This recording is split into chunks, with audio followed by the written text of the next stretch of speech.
I am a professor at Bank Street College of Education, and I prepare both teachers and child life specialists at the graduate level who are getting ready to work with children in schools and early childhood settings.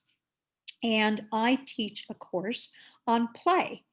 And what we have learned over the years is that some of the techniques used by child-centered play therapists are actually very easy to translate for teachers and parents and can really, I guess, add to your parental repertoire. So I'm just assuming that each of you has your own culture of parenting and what works for you. And some of you may be still figuring it out if you have very young kids, but you probably have a way of interacting with your children that you find works for you. And maybe sometimes you think it would work a little better. I am not here to change your parenting style. What I'm here to do, hopefully, and what we'll do working together over time, is to add a tool to your toolkit. And that tool is child-centered play. So it is based on 8 principles that I'm going to review, but child-centered play starts with unconditional positive regard. It's kind of an easy place to start for most parents who adore their kids. But in this relationship, in this way of being with children and playing with children, kids learn to self-regulate, build self-confidence and feel empowered, process their inner experiences, so that emotional processing that's so important to working through challenges, feel mastery and control, and build rapport and emotional connection with a caring adult. Now, you already have that beautiful attachment with your child. And if you're a teacher, you're building that with the kids that you're working with. But this strengthens that bond. And that's something that we're going to be focusing on. Um, like I said, it's based on 8 principles, and Virginia Axline is the person who came up with them, but it's all based on the humanistic work of Carl Rogers, who is kind of like the first psychotherapist to really go off from how Freud did things, which was he would sit there while the client talked and talked and talked and kind of be a blank slate, not responding, just listening. And Carl Rogers said, you know what? Healing happens in relationship. That's the deal. So Virginia Axline, who was a student of Anna Freud's, took this humanistic approach and came up with some ways to interact with kids. And part of, before we even get to those principles, is thinking about play space that's inviting. And I know everybody has different abilities to have space in their home. I know in New York, and we've been seeing how hard it is for parents who are working from home now to share the play space and school space with their children. But when we can be mindful, thinking about what makes inviting space and the toys and materials that encourage children to express themselves. We're thinking about things that are culturally relevant and where kids can see themselves in the toys. Toys that encourage exploration, like building.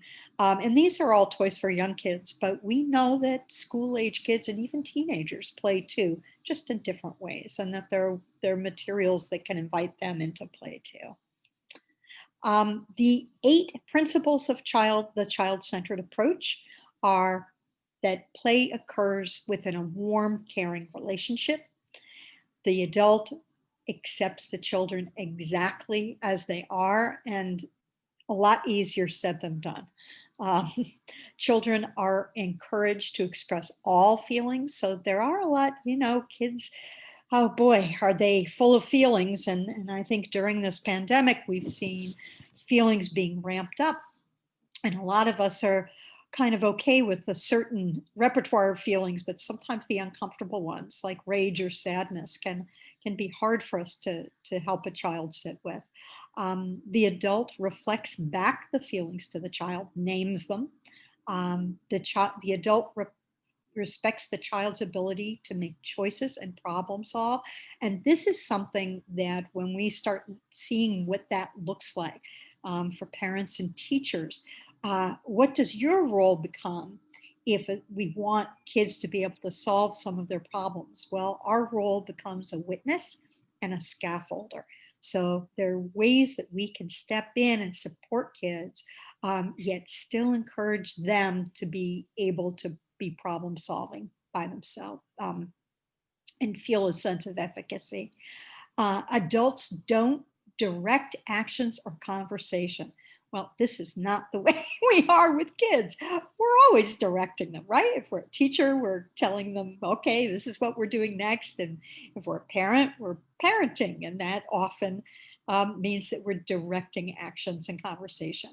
But this, when we are being child centered and we're weaving it into our way of being with kids, maybe there is 10 or 15 minutes once a week or twice a week where you're not doing this, and you kind of flip our way of being with kids and let children enjoy our company without being the one, without the adult being the one in charge, with the child leading. Adults don't rush the child's process.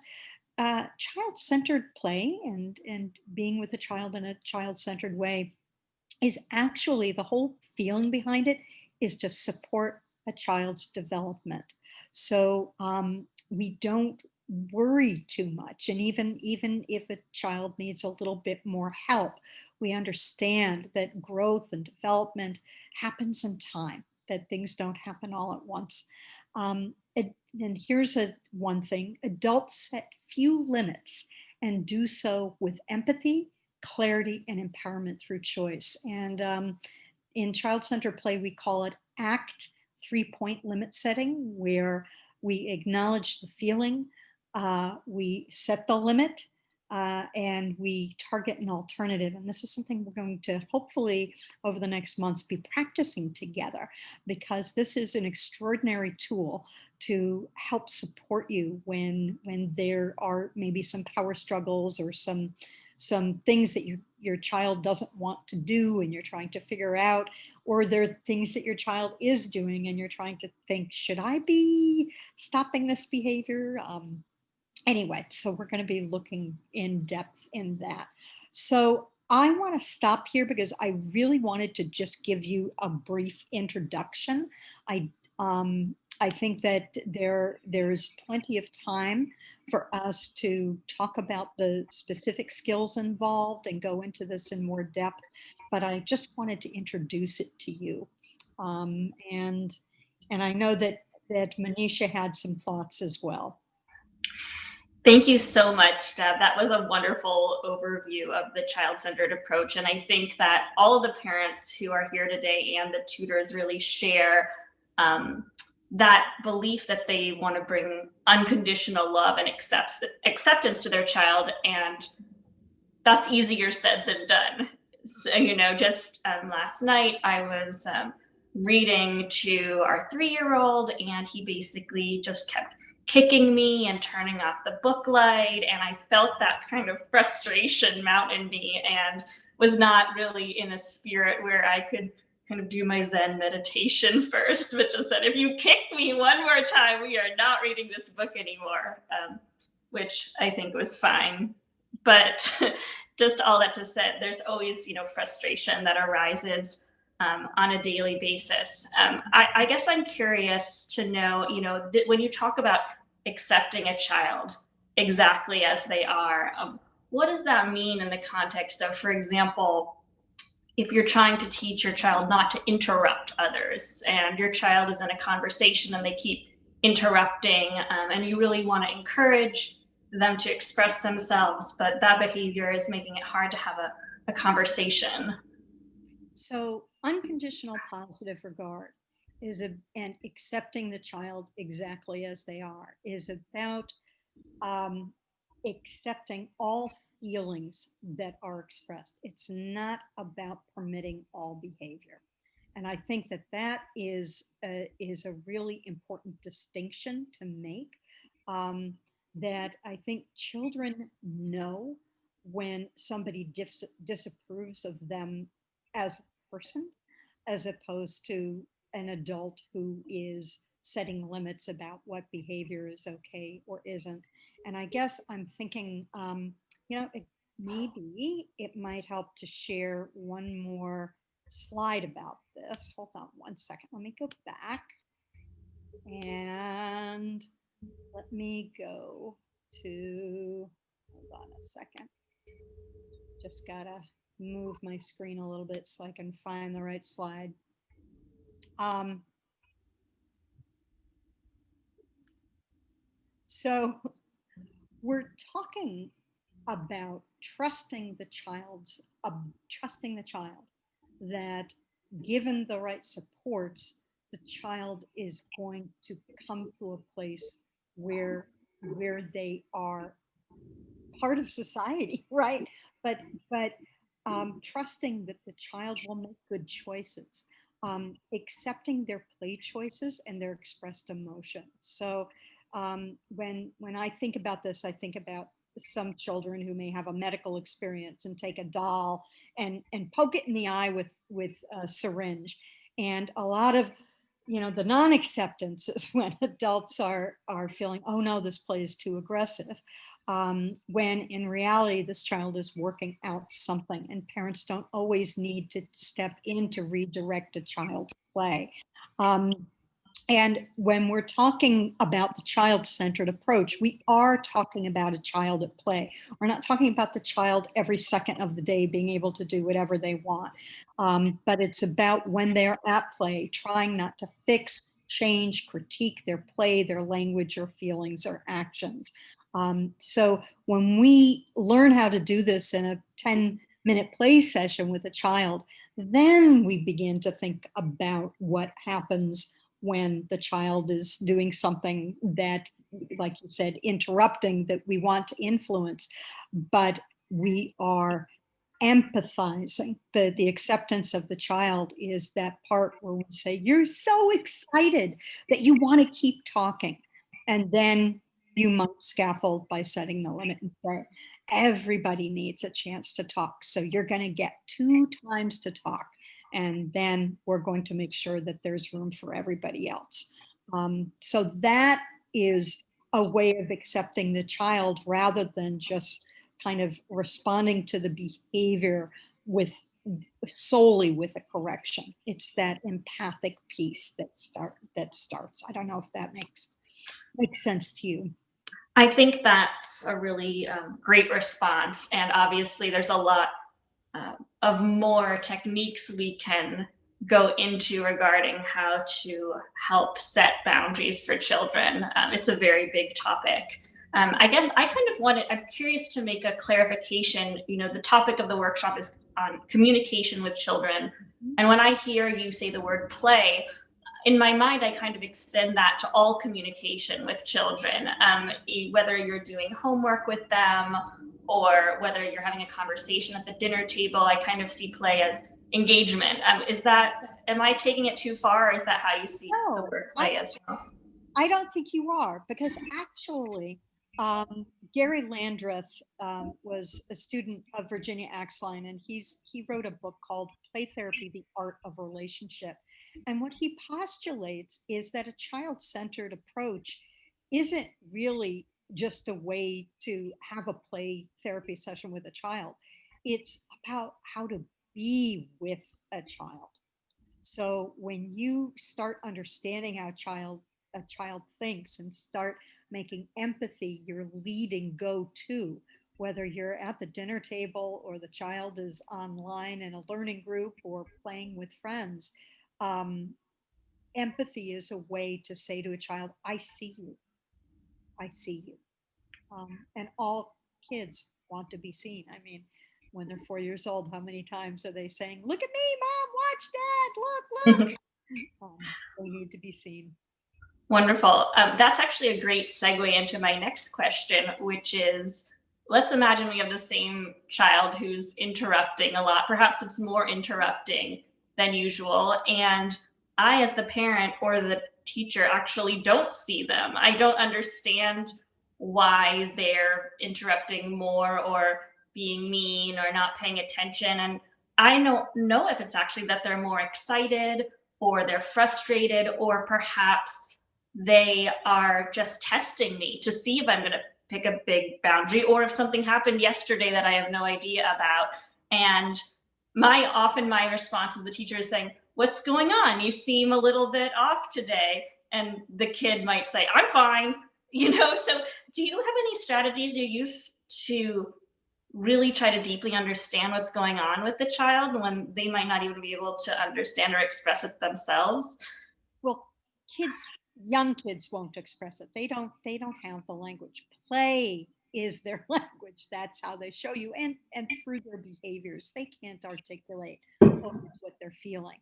But when adults start making it a practice, and it takes time to name feelings, even when you think you might not get it right, like Manisha just mentioned a whole bunch of things that it could be. A child could be frustrated, a child could be bored, a child could be upset about something. But if you have a sense, you know your kid better than anybody, but even teachers can have some guesses when they think about children in general, right? You have an understanding of what children of a certain age might be feeling, and you take a risk and you name it.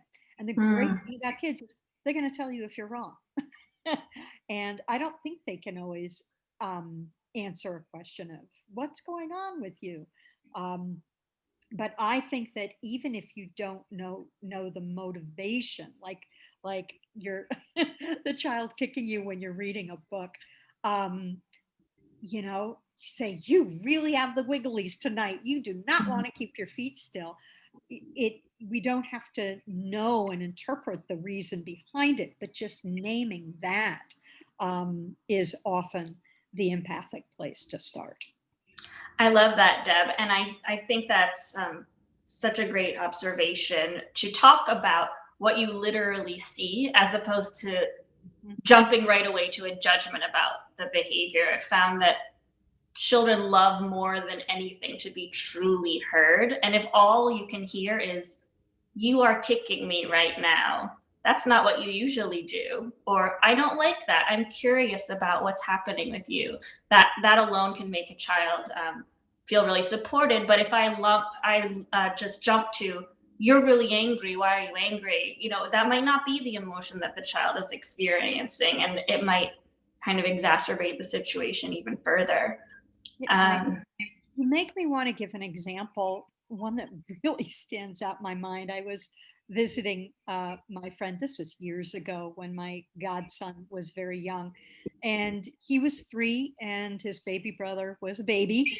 And we had been home all day having a nice day. And then his dad came home from work, and because he's a great husband, he went straight to the baby and took him upstairs to give him a bath, which was greatly appreciated by his wife. And then a half an hour later, we're sitting at dinner, and the older brother, just seemingly out of nowhere, says, "When I go upstairs later, I'm going to kick Alec, the baby." And his mother's response, which is very understandable, was immediate and saying, "Oh, no, you're not." And don't do that. And why would you? And she was very upset. An empathic child centered response would be to be able to take a step back, and maybe you all listening to this story know exactly what he was feeling, and say to him at the dinner table, "When daddy came home and went straight to the baby and took him up for bath time, you felt so jealous. You wanted daddy to play with you first." That's all you got to say. That's all you have to say. You don't have to tell him he can't kick his brother. He knows he shouldn't kick his brother, and he knows that if you can do anything in your power to stop it, you will. But that empathy of what was underlying um, that that sibling hostility, which is so common and so developmentally appropriate in some ways. I don't know if that's a great example. And, the students in our program are all the way from 4 years old to teen. But I think that as long as you speak to a teen as your peer and with respect, these principles resonate as well. With our 3-year-old, also the other day, he was going too close to the road. I was on a conference call and he was kind of spraying the hose. And And I just simply said, "You cannot go close to the road." And he threw a temper tantrum. And rather than try to make him feel better, I just kept on saying, "You're really angry. I see that you're really upset about that."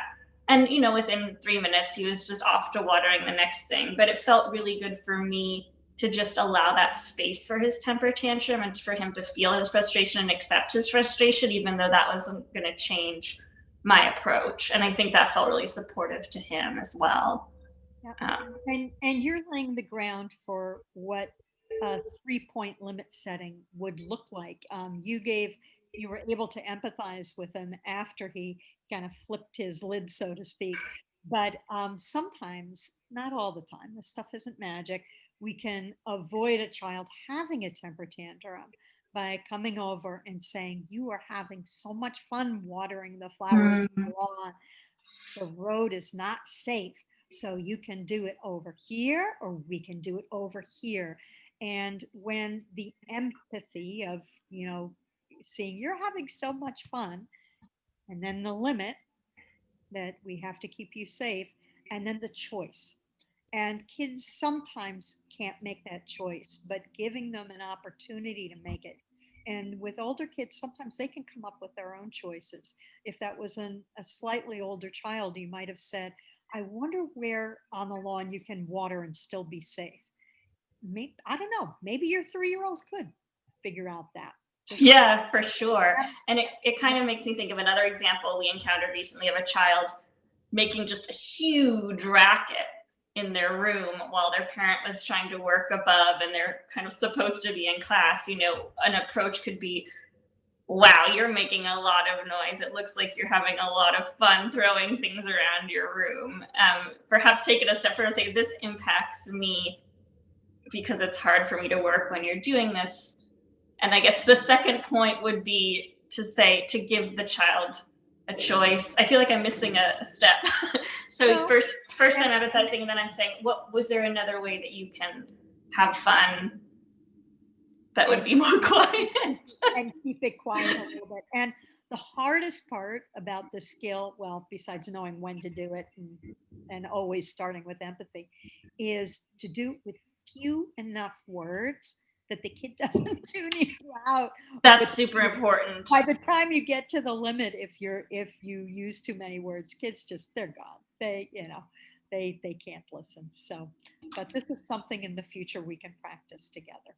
Absolutely. And I just want to add too, I think that often when children are acting out in this way, it's because they haven't been getting enough one on one time with their parent, it's just so important to have those moments, even it should be more than 20 minutes, but even if it's 20 minutes of just really quality time with you and your child, and even especially for siblings, to have time that's one-on-one time with the child is so critical. That sometimes just resolves the problem altogether.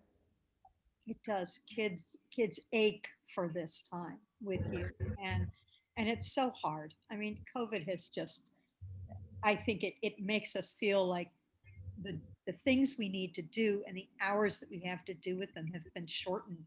The hours are shortened and the list is longer.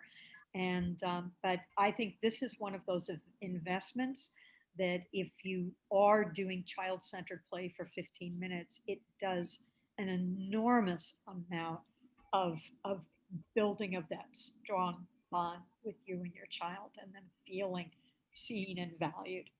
Mm, for So, sure. And then I guess I would just add another thing. I don't know where you fit this in your framework, but I found it valuable to really give children as many concrete details as possible about why I'm requesting that they choose a different behavior. Um, it's just helpful so much to give them the benefit of the doubt and explain things in a way that makes sense mhm. to them and how their actions are impacting others and themselves. I think so too. I think there's a time and a place for everything.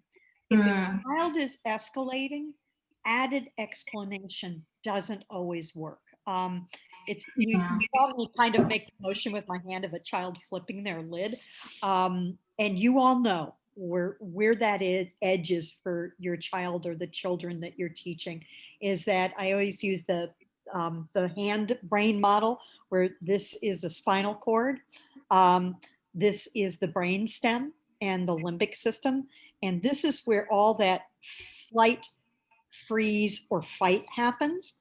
And this is our cortex that when everything is in order, we are operating from our executive functioning right here, and we're kind of balanced and put together. And, but, this is really still developing for young kids. It's not in place yet. And they have a harder time kind of keeping calm and rational.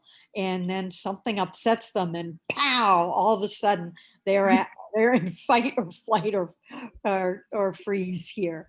And what we can do in explaining things to children in gentle ways at the right time when they're receptive is to help them build that executive functioning by having context, and knowledge about why a rule is important is important.